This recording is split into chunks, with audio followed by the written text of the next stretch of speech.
오늘은 요한복음 1장 19절부터 39절까지의 말씀입니다. 제가 1장 19절부터 읽겠는데요. 오늘 말씀이 너무 깁니다. 그래서 성경 말씀 읽는 거 여러분들 함께 읽으시다가 갑자기 사라지시는 일이 없으면 좋겠습니다. 웃자고 말씀드린 거 아시죠? 집중해서 봐주십사는 부탁의 말씀입니다.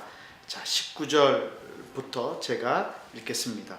유대인들이 예루살렘에서 제사장들과 레위인들을 요한에게 보내어 내가 누구냐 물을 때에 요한의 증언이 이러하니라.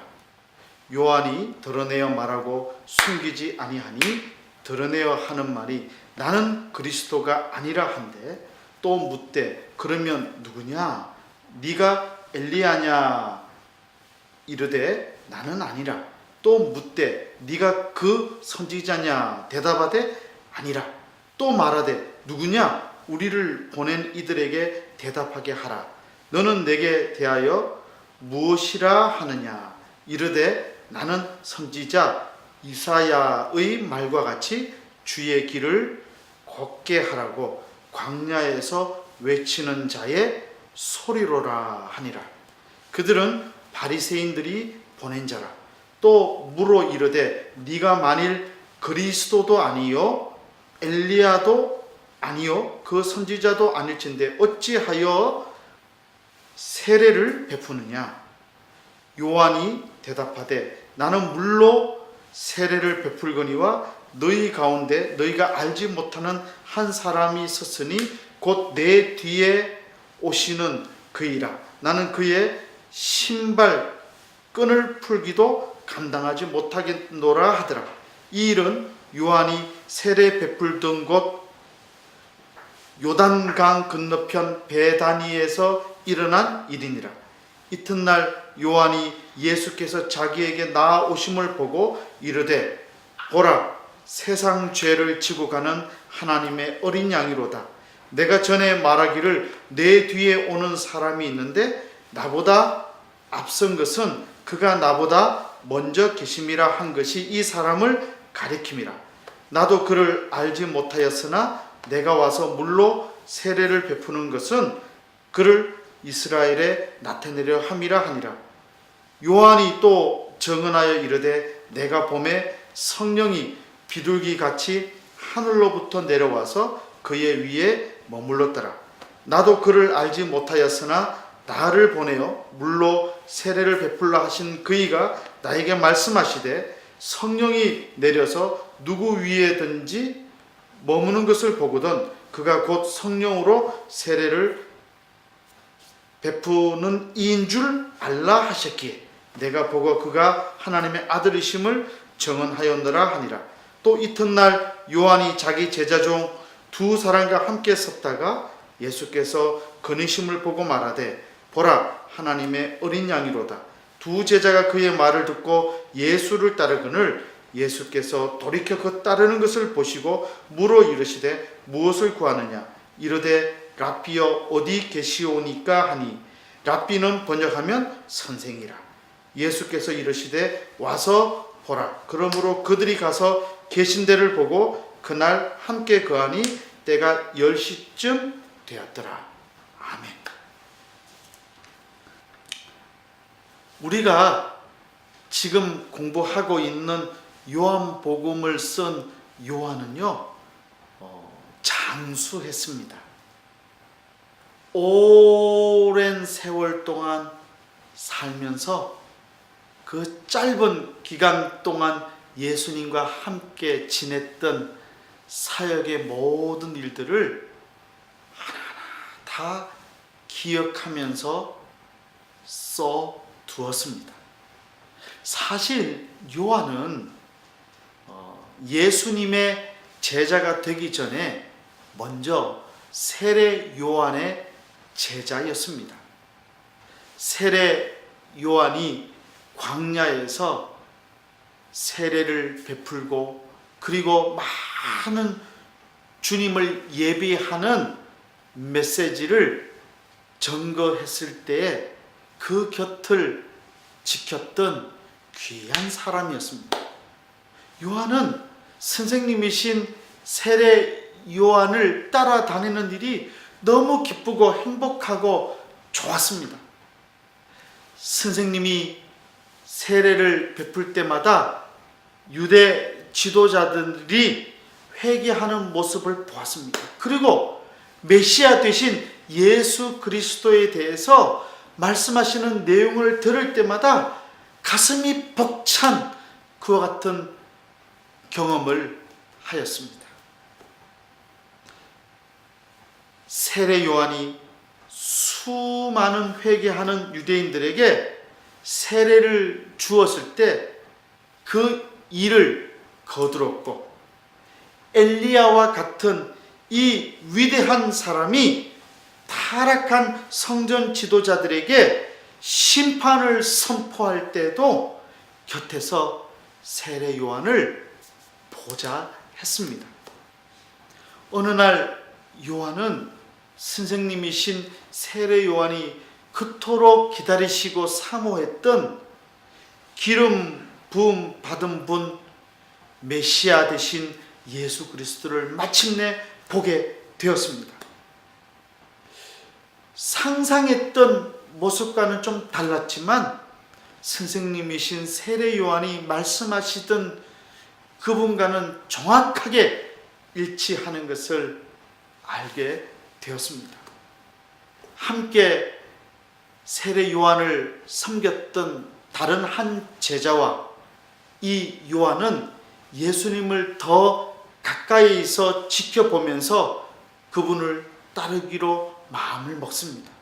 그리고는 예수님의 찍은 거리까지 쫓아가서 예수님께서 하시는 놀라운 말씀을 귀 기울여 들었습니다. 그리고 이튿날 동이 트기 전에 요한은 깨달았습니다. 예수님이 메시아이심을 알게 되었습니다. 그리고 놀라운 사실 한 가지를 더 깨닫게 되었습니다. 이 모든 일이 가능케 한 시작이 바로 세례 요한이었다는 것입니다. 운동 경기에서도 첫 시작이 중요하잖아요. 여러분 아시죠? 축구 경기에서도 골이 나지 않을 때 답답하다가 한 선수가 골을 넣게 되면 그 다음에 여러 골들이 나오는 경험을 우리는 자주 하곤 합니다.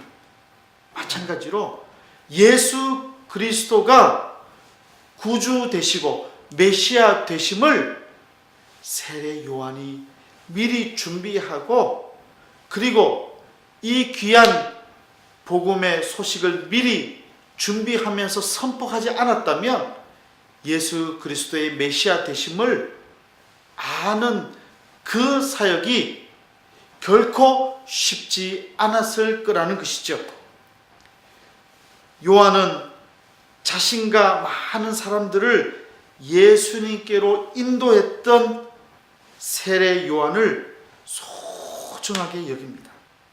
모든 제자의 첫 출발을 선생님이신 세례 요한이 감당하셨다는 것을 깨달아 알았습니다. 그래서 세례 요한이 증언했던 모든 내용을 기록했습니다. 그 내용이 오늘 본문 말씀입니다. 세례 요한이 예루살렘 근처 요단강에서 사람들에게 세례를 베풀면서 예수님의 길을 준비하고 있었다는 것입니다.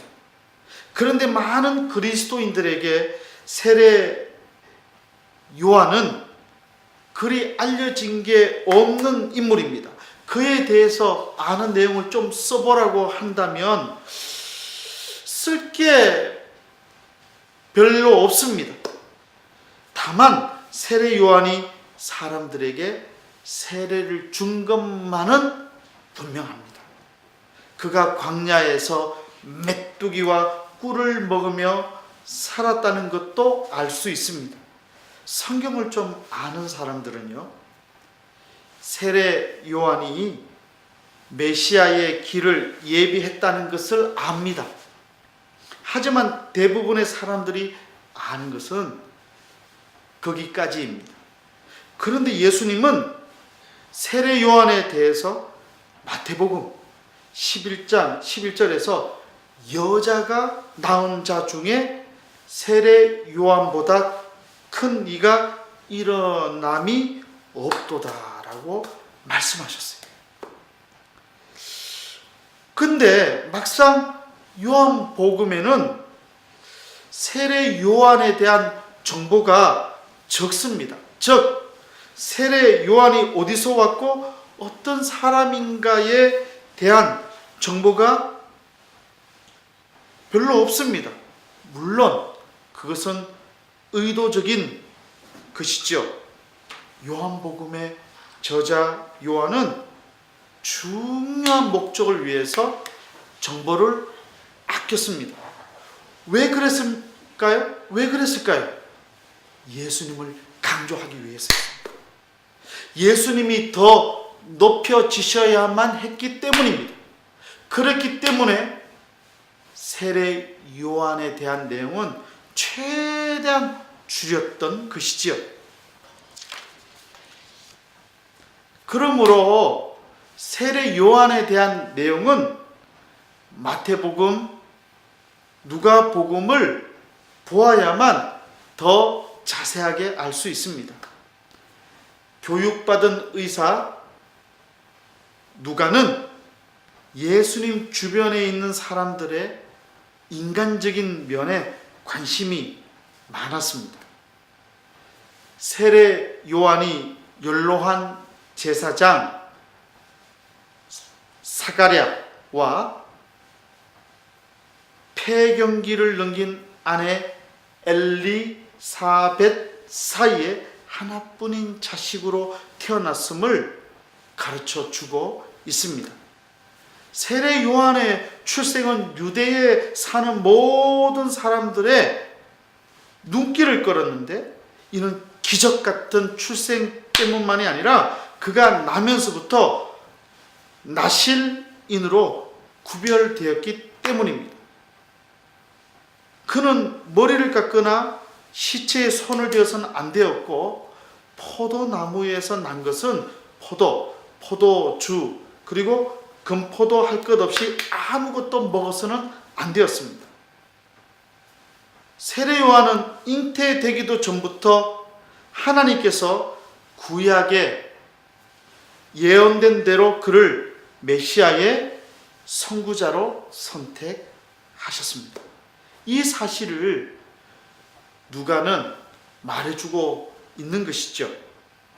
세례 요한이 자라서 성년이 된 곳은 왕궁이나 멋진 집이 아니었어요. 누가는 누가복음 1장 80절에서 아이가 자라며 심령이 강하여지며 이스라엘에게 나타나는 날까지 빈들에 있으리라고 했습니다. 오해하지 마세요. 여기서 말하는 빈들이란 사막의 휴양지 같은 곳이 아니에요.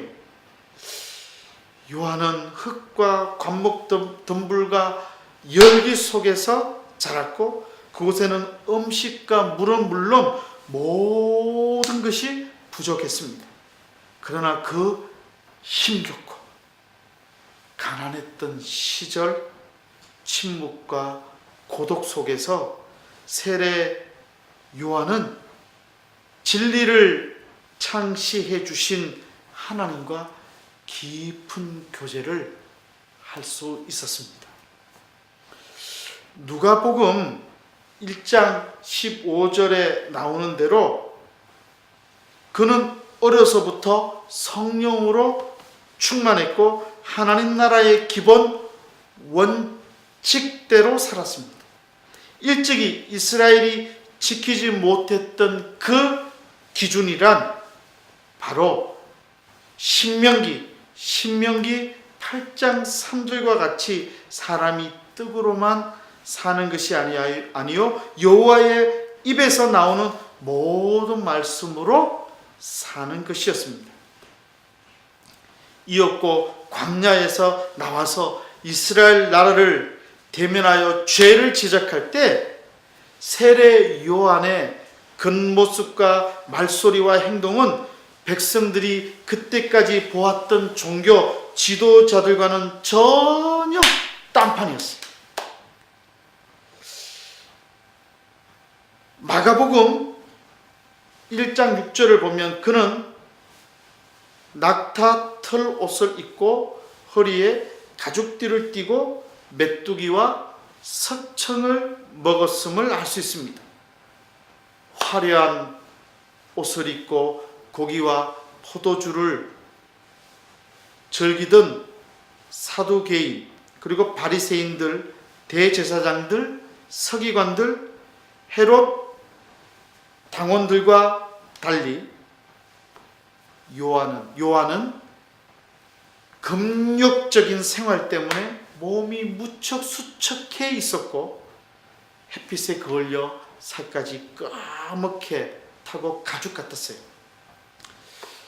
이 세례 요한의 메시지도 용모만큼이나 꾸밈이 없었어요. 위선적인 종교 생활을 일삼던 사두개인과 바리새인의 대표들이 알맹이 없이 가짜로 회개하고 거치대로 세례를 받으러 왔을 때에 세례 요한은 추워도 용납하지 않고 그들에게 똑똑히 말해 주었어요. 마태복음 3장 7절부터 9절까지입니다. 요한이 많은 바리새인들과 사두개인들이 세례 베푸는 대로 오는 것을 보고 이르되 독사의 자식들아 누가 너희를 가르쳐 임박한 진노를 피하라 하더냐. 그러므로 회개에 합당한 열매를 맺고 속으로 아브라함이 우리 조상이라고 생각하지 말라. 내가 너희에게 이르노니 하나님이 능히 이 돌들로도 아브라함의 자손이 되게 하시리라. 엄청난 메시지를 한 거예요. 조금 속된 표현을 빌리자면 너희들 다 뉴질랜드 가야 될 정도로 나쁜 놈들이니까 너희들보다 돌들이 더 나을 수 있다라고까지 강하게 질책한 내용이죠. 이런 말씀을 들은 바리새인들과 사두개인들, 대제사장들 기분이 어떠했겠습니까? 나빴겠죠. 지독히도 미워했습니다. 이 세례 요한을. 그 세례 요한이 광야의 보호를 받고 있지 않았다면, 그리고 진심으로 죄를 회개한 수많은 무리가 세례 요한을 애워싸고 있지 않았다면 그들은 벌써 세례 요한을 죽였을 것입니다. 세례 요한은 정말 위대한 분이셨어요. 제사장의 피를 물려받고 있었고요. 그가 했던 설교는 능력이 있었습니다. 많은 사람들로부터 존경과 추앙을 받았습니다. 사랑으로 보호를 받았습니다. 그럼에도 세례 요한은 위대한 인간이었지만 그럼에도 자기 자신이 인간이라는 사실을 너무나도 분명하게 알고 있었던 겸손한 사람이었습니다.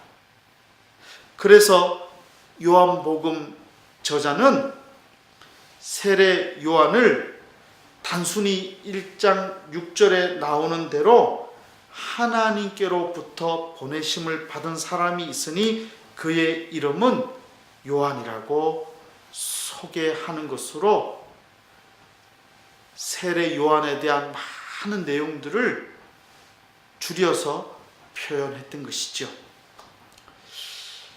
요한복음 1장 19절부터 39절까지를 보면 세례 요한은 한낱 인간일 뿐인 그가 무엇 때문에 그렇게 특별해졌는지를 알 수 있는 내용으로 구성이 되어 있습니다.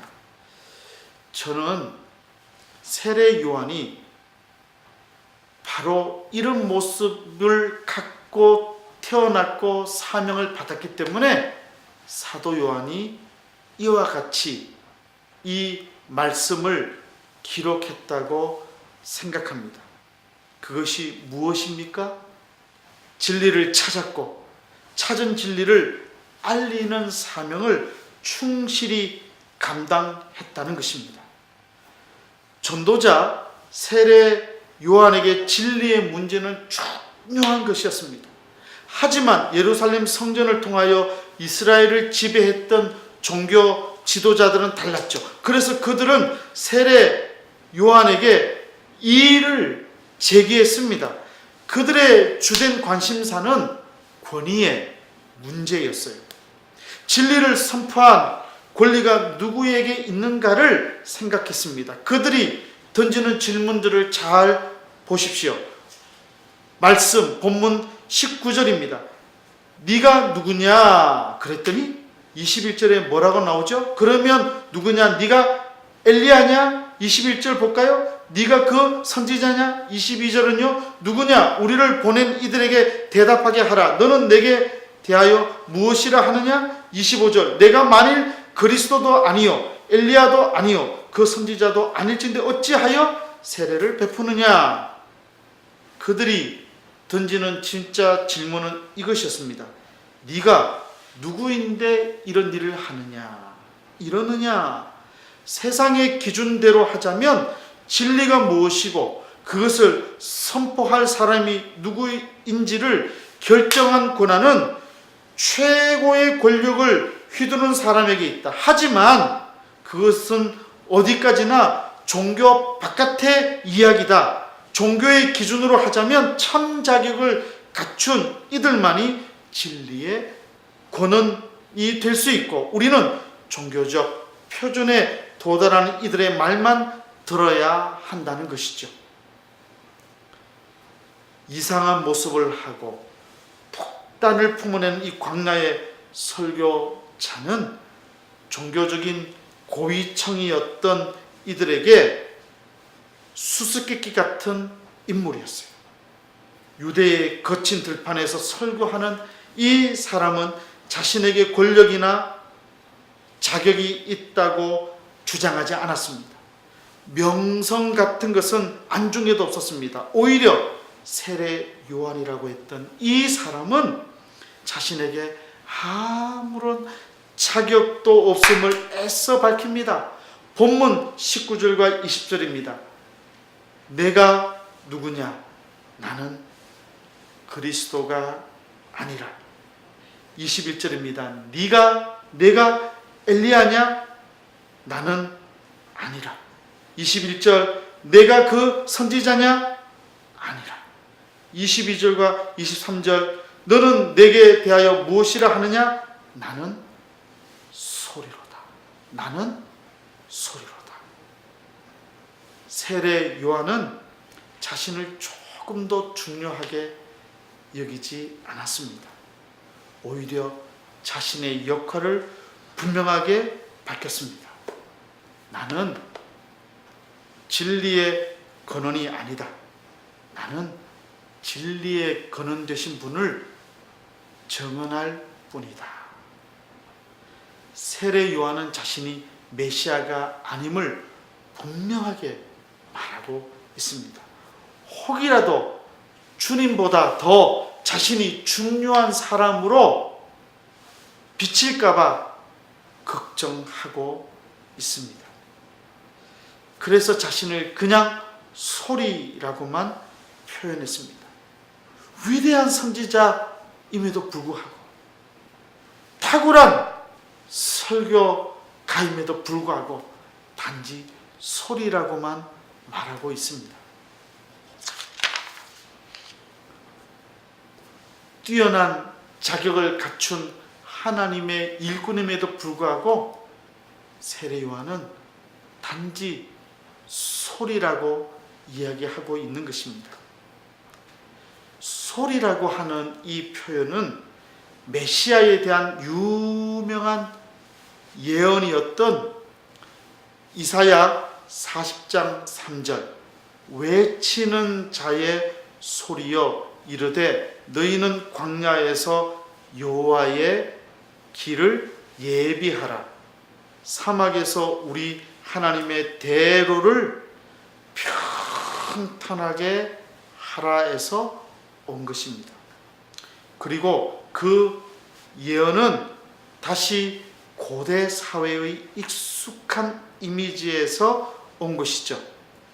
옛날에는 왕이 행차할 때 먼저 미리 앞선 사람들이 달려가서 왕이 오신다 워이 워이 왕이 오신다 워이 워이 하면서 소리를 지르며 왕의 길을 예비해야만 했습니다. 그 고대 사회의 이미지를 가지고 주님의 길을 예비했던 사명을 가진 세례 요한이 설명하신 것입니다. 자신의 정체성을 분명하게 말한 것이죠. 더욱이 그가 말한 세례 요한이 말한 예수님은 이스라엘의 왕이나 그 선지자나 심지어 메시아를 뛰어넘어서 우선은 하나님의 어린 양이었고 이는 명확히 유월절 어린 양을 가리키는 표현으로 구체적으로 이야기하고 있습니다. 이사야 53장 7절 보면 그가 곤욕을 당하여 괴로울 때에도 그의 입을 열지 아니하였으며 마치 도수장으로 끌려가는 어린 양과 틀 깎는 자 앞에서 잠잠한 양같이 그의 입을 열지 아니하였도다. 바로 이 말씀에서 나오는 메시아 이미지를 정확하게 인용하면서 자신을 소리라고 표현한 것입니다. 광야에서 이스라엘 사람들에게 외친 엘리야 같은 위대한 사람, 능력 있는 설교자, 세례 요한의 정언이 담겨진 오늘 말씀을 통해 우리는 분명한 진리를 깨달아야 합니다. 무엇입니까? 세례 요한은 비범한 인간이었지만 자기 스스로는 주님과 비교해 보았을 때 정말 보잘것없는 연약한 인간이라는 사실을 한시도 잊지 않고 살았다는 사실입니다. 이 사실을 요한이 요한복음을 통해서 기록해서 저와 여러분들에게 지금 보여주고 있는 것입니다. 빛이 아니라 빛을 비추는 등잔이었고 말씀이 아니라 소리였다는 것입니다. 세례 요한은 너무나도 유용하고 없어서는 안 될 존재였지만 주님 앞에 서 있었을 때는 너무나도 연약한 존재였다는 사실입니다. 사랑하는 성도 여러분, 내가 아니면 내가 몸 담고 있는 공동체가 잘 안 될 것 같다고 생각하십니까? 아니에요. 지구촌 농화부에 여러분들이 계셔서 너무 감사하고 여러분들 때문에 귀하고 큰 복을 누리고 있습니다. 그러나 이거 한 가지 기억하셔야 됩니다. 여러분 때문에 이 모든 것이 다 완성된다고 하는 생각은 착각입니다. 겸손하게 나를 이 귀한 공동체로 인도해 주신 것을 오히려 감사하면서 더 유용한 존재로 섬기기 위해서 애쓰는 모습이 있어야 할 것입니다. 요즘 교회를 바라보면 교회의 일꾼들이 주님보다 더 귀하게 높임을 받는 것 같은 느낌이 들 때가 있습니다. 아닙니다. 우리는 주님 앞에 설 때 주님의 소리일 뿐입니다. 내가 없어서는 안 될 사람인 것은 틀림없지만 주님 앞에 설 때에는 주님이 더 귀하시고 위대하시고 우리는 주님의 소리일 뿐이라는 사실을 자각하는 것이 참된 믿음인 것입니다. 사랑하는 성도 여러분, 우리 주님의 소리가 되십시다. 참된 주님의 소리로 살아가십시다. 세례 요한을 생각하면 마음이 무척 힘들고 아픕니다. 나중에 여러분들이 알게 되시겠지만 오직 오롯이 주님의 길만 예비했던 이 귀하고 탁월한 선지자가 죽음을 맞이하는 모습을 보면 너무나도 비참하고 안타깝기 때문입니다. 그러나 정작 그는 마지막 죽음의 순간까지도 행복해했고 주님의 소리됨을 기뻐하면서 장렬하게 죽어갔습니다. 그리스도인들이 복받는다고 했을 때 우리는 이렇게 생각합니다. 세상적인 가치로 볼 수 있는 돈 많이 벌고 세상에서 성공하고 잘 먹고 잘 사는 것이 하나님의 축복이라고 생각하는 모습이 있습니다. 아닙니다. 진정한 복은 주님의 소리로 쓰임을 받는 것을 기뻐할 수 있는 믿음의 그릇이 되는 것입니다. 주님의 소리로서 살 때 이 세상이 전부가 아닌 것을 깨달아 알 수 있고 저 영원하신 천국을 소망하면서 우리가 살아갈 뿐만 아니라 진정으로 저 천국에서 주님과 반가운 회우를 하게 될 것입니다. 이 놀라운 축복을 누리시는, 그래서 세례 요한이 걸어갔던 주님의 소리의 사명을 우리 모두도 가짐으로 주님으로부터 칭찬받고 세상이 줄 수 없는 평안의 복을 마음껏 누리시기를 높으신 예수님의 이름으로 축원합니다. 아멘. 기도하시겠습니다. 하나님 아버지, 감사합니다. 정말 위대한 선지자였고 탁월한 설교자였던 세례 요한은 자신의 능력을 조금 더 내세우지 아니하고 겸손히 주님의 소리로서의 사명을 잘 감당했음을 오늘 배우게 하시니 감사드립니다.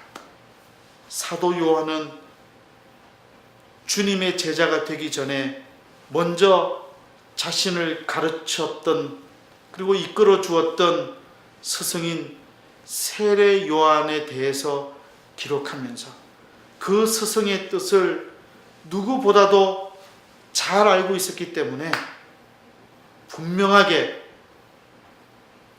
세례 요한에 대해서 소리라고, 주님의 소리라고 그렇게 기록할 수 있었습니다.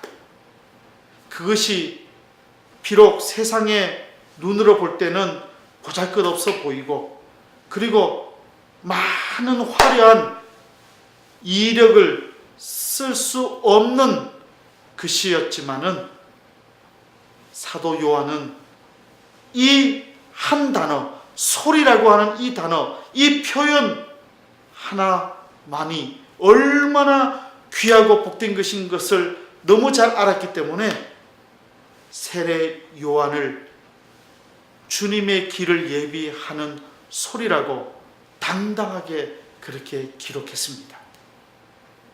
세상에 관점으로 보면 연약할지 모르나 진정한 주님을 믿는 참된 믿음의 사람이라면 이 주님의 소리 되기를 주저하지 않아야 될 줄로 믿습니다.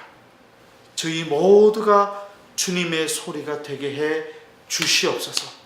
주님의 소리로 사는 삶을 기뻐하게 해 주시옵소서.